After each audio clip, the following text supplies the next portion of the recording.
ailenizin aşçısı Oktay Usta'dan çayın kahvenin yanına efendim bisküvili, cevizli toplar hazırladım. Nasıl buldunuz? Buyurun birlikte hazırlayalım.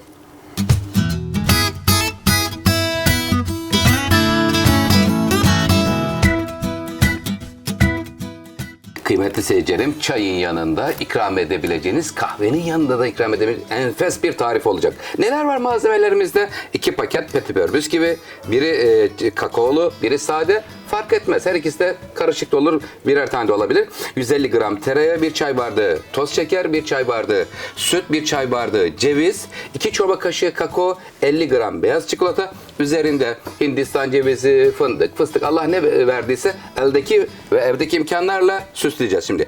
Önce burada sütü Bismillahirrahmanirrahim. Tavanın içine alıyorum.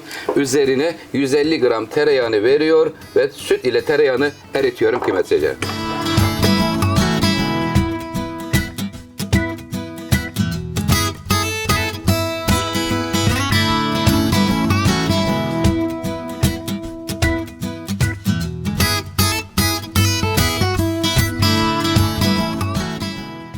Bisküvileri parçaladım şöyle kıymetli seyircilerim. Şimdi burası sade petibördü. Şimdi de kakaoludan kesiyorum.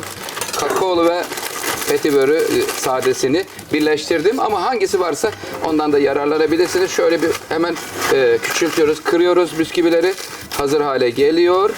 Ve buraya hemen hiç beklemeden hemen 2 çorba kaşığı kakao ver Ayşem. Sevgiyle veriyoruz. Canım güzelce karışır mısınız diyor. Karıştılar bisküviler ve kakao. Şimdi buranın üzerine hiç beklemeden hemen 1 çay bardağı ceviz ilave ediyorum. Böyle cevizin çıtırtısı bu tatlıda enfes olacak. Kahvenin ve çayın yanında çocuklarınızın beslenmesine de koyabilirsiniz. Yavrular bu tada itiraz etmezler. Önemli olan itiraz etmemeleridir. Şimdi burada süt, kıymetli seyircilerim, tereyağı, beyaz çikolata ve toz şekeri şöyle getirip döküyorum. Böyle aşırı sıcak değil ama normal sıcaklıkta. Çünkü normal sıcaklıkta olmazsa tereyağı burada katılaşır. Ondan dolayı söylüyorum. Tamam. Burası hazır. Sevgiyle şimdi bütün bisküviler ve ceviz, kakao her şey bir güzel karışıyor. Ondan sonra toplar haline getiriyorum. Hindistan cevizi ve renkli şekerler hazırladım bakın. Çocuklar buna itiraz etmezler. Çok da güzel oldu. Lütfen beğenilerinizi, yorumlarınızı bekliyorum. İnşallah hep birlikte YouTube kanalımız 2 milyona doğru adım adım ilerliyor. Sizlerin katkısıyla. Teşekkür ederim.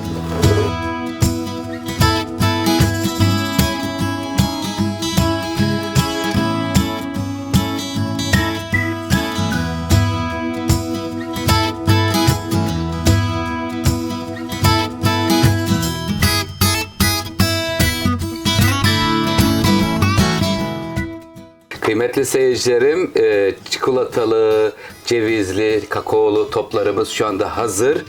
Toplamda 40 tane çıktı. Hemen çayımızı dolduralım. İçi cevizli, bisküvili. Çok güzel oldu. Çocuklarınız da çok sevecek. Kahvenin, çayın yanında da ikram edebileceksiniz. Aynı zamanda dondurucuya koyabilirsiniz. Her vakit dondurucudan çıkartıp servis edebilirsiniz. Yani dondurucudan çıkardığınız gibi servis edin. Sevdiklerinizden yüksek puan alacaksınız. Daha önce biz böyle bir şey yemedik dedirten güzel böyle efendim ikramlık toplar hazırladım. Nasıl buldunuz? Beğendiniz mi?